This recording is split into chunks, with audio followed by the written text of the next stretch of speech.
nhớ xong nè chả phong gì xóa lên số tụ nè để nó ưu tan tạ nhớ chơi chơi một trò bốn chẳng cái chơi ổn ta cũng bạn nhẹ tan tạ chả chơi nhớ thao bên một nè để cho nên thao bên một sai ok nè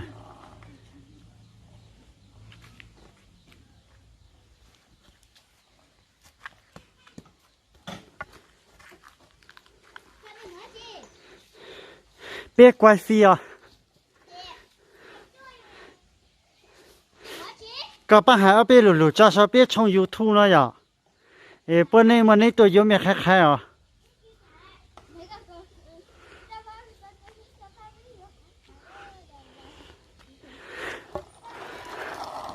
cô chơi trên bìa biết quay cháu ở bên nó bữa nay bao cú ấy để cho trên bìa bữa nay tôi có cú rồi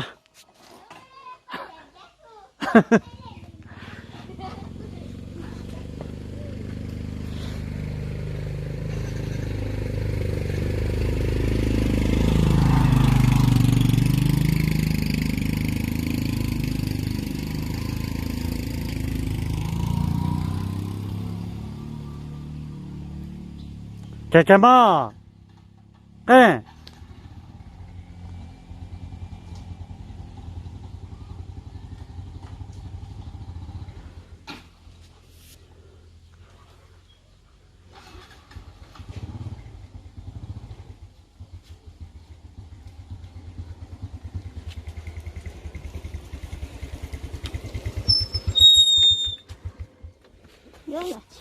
xin nè sao chứ ô nó khai trên quần nó sai bộ hay đó thấy chừng đó nó ít bây giờ chỉ có mà chỉ chả có mà hai bộ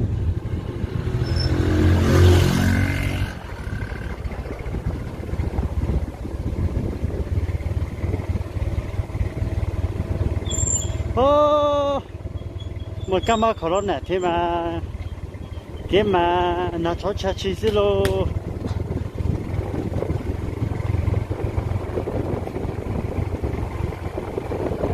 ô ô ô à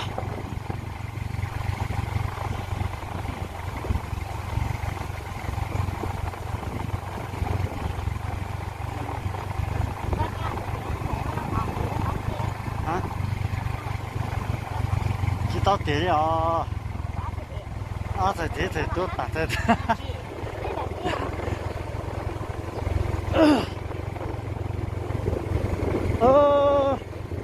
cái món sản xuất bà mà hay cái kia đó nên bỏ biết rồi cái món sản xuất bà mà nó nên bỏ đó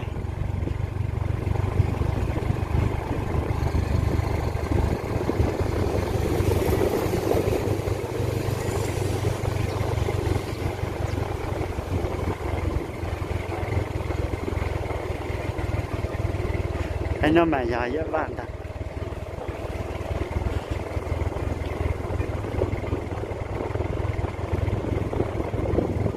ô đó thì thay đó chỉ trong ra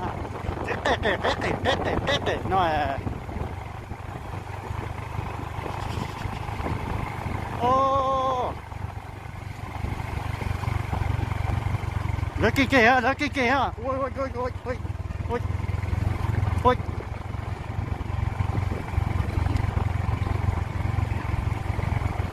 mà nó mà bút ta sao phê đó hắn nó biết thay cho sao phê bù đó sao phê xí bù nó xu nhỏ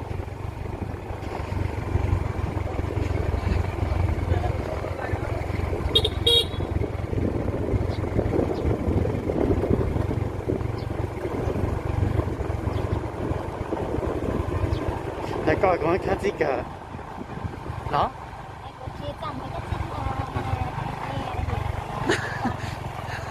để coi cái gì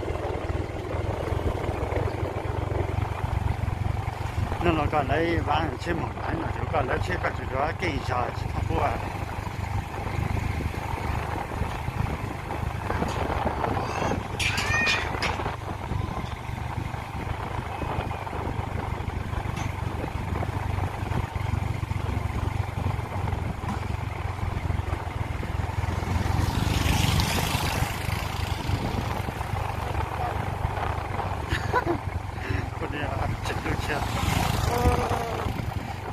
có rõ xe mà lo phụ sau video mà lo này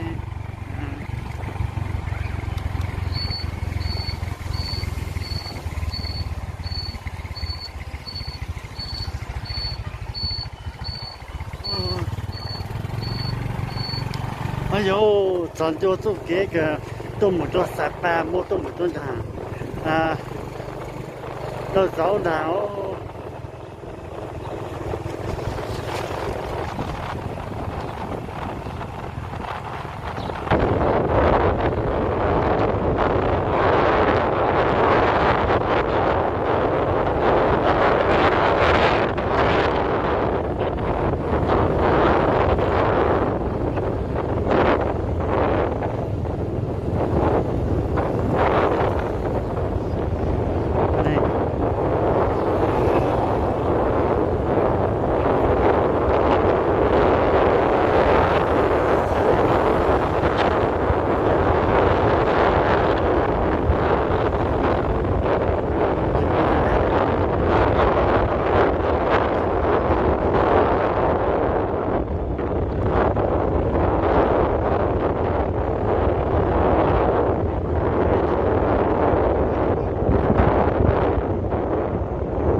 không không mua nhưng mà cho xin ở có tiền để cho anh đổ 1 triệu tiền để tiền lẻ à? Vâng mình tiền lẻ vâng, mình lấy 1 triệu từ 500 này đổ sang từ 100 200 đi chia cho các con đi hỏi chả có rồi cái này phải sang chỗ Việt Nam ok không có à? Nếu mà có thì đổ cho anh em này vâng thông cảm nhé vâng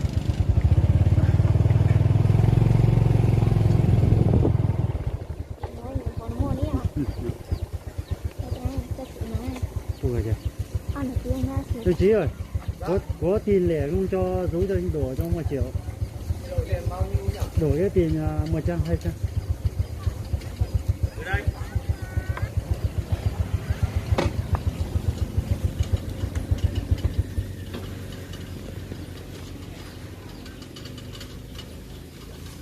May đồng lâu em gà bị gì ạ?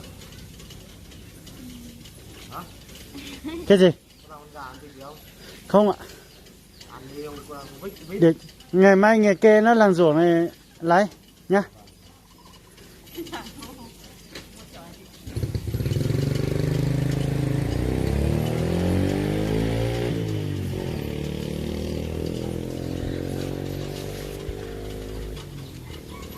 Ồ.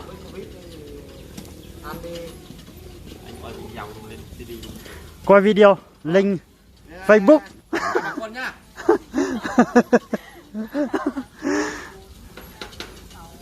Mai có vịt gà gì cá kiểu gì ủng hộ nhá. Gà như đâu? Hả? Gà như đâu? Ở trên này. Trên này à?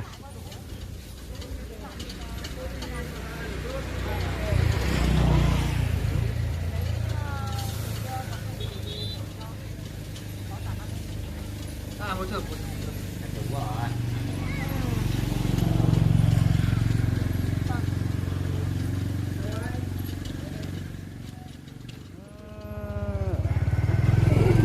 Lucky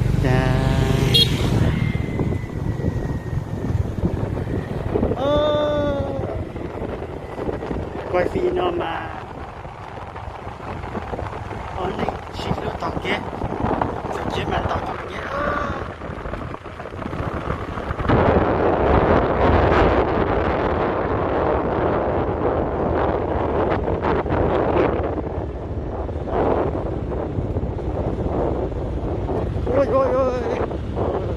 ôi chịu chết lọt rồi.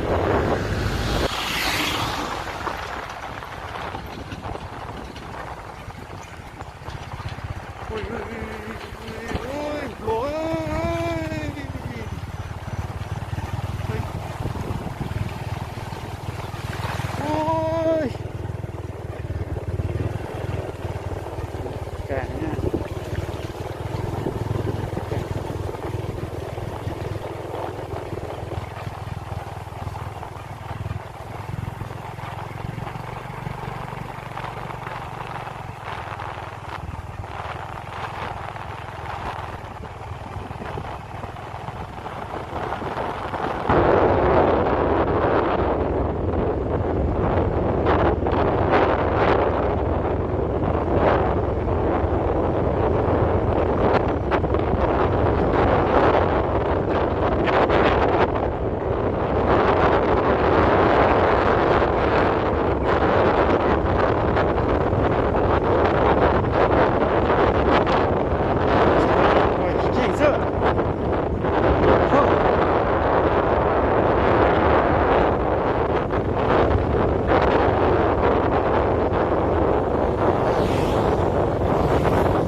Một cái xe to quá nhỉ.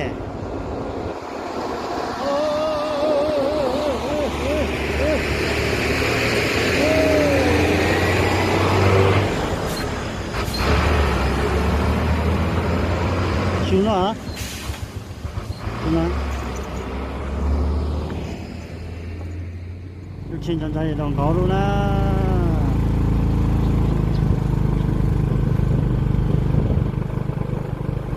Xin lỗi cha này rồi. Ô, xin nhớ các bạn có cho liệu.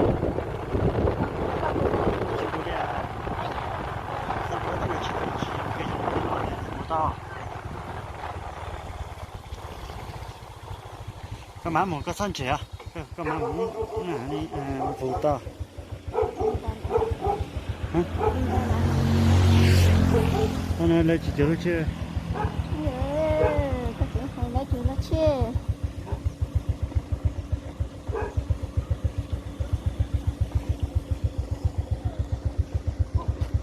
Đó tao. Đó.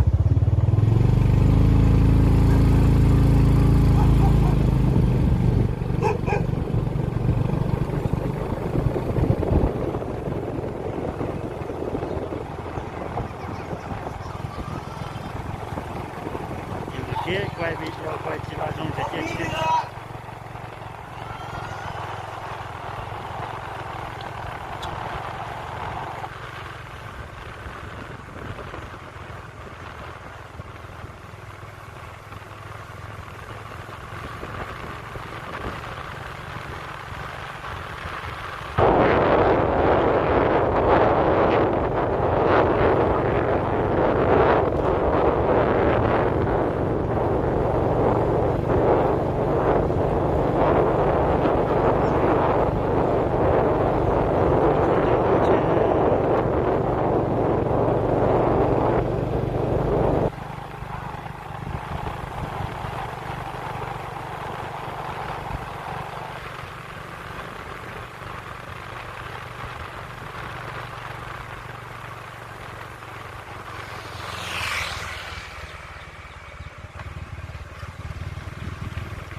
Kìa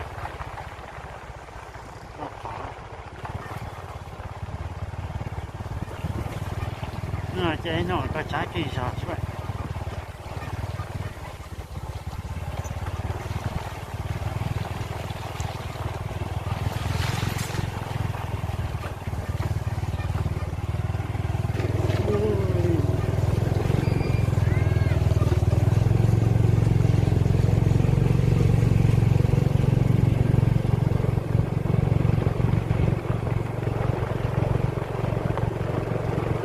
Tin nhắn, tên Nhai Sắp đã gửi một tin nhắn thoại.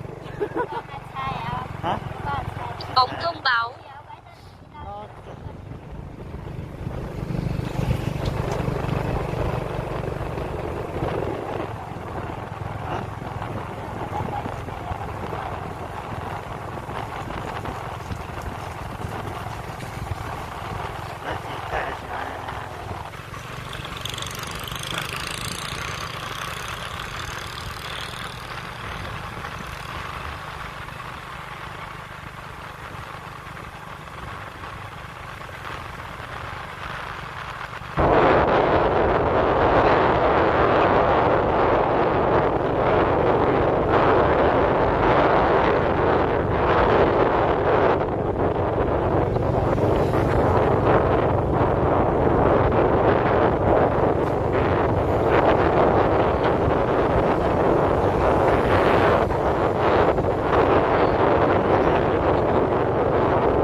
Che cái cờ đi nó mà giờ chỉ có lúc con này ít tạt vào thì mình chỉ cứ tạt vào mà con này chỉ mà để cái con đấy nha thì tôi nằm mà ô đi chặt ấy à chỉ lúc xưa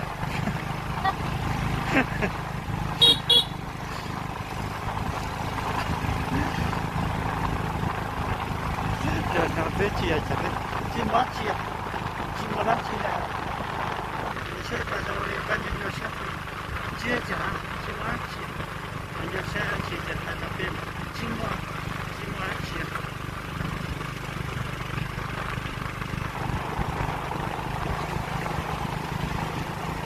好，我抬起有看去点小白布嘞，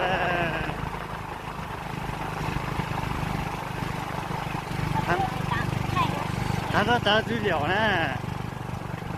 人家资料都骗了，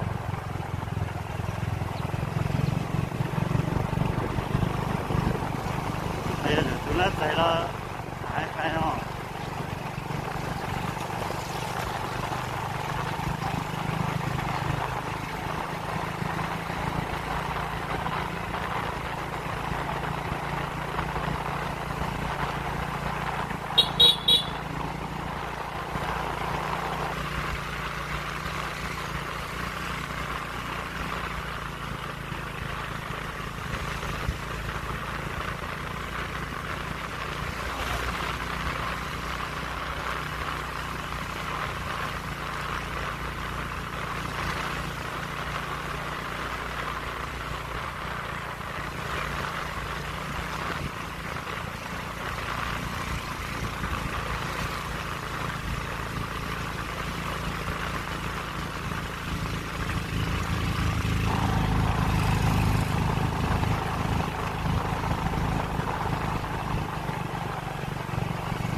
我到处去啊！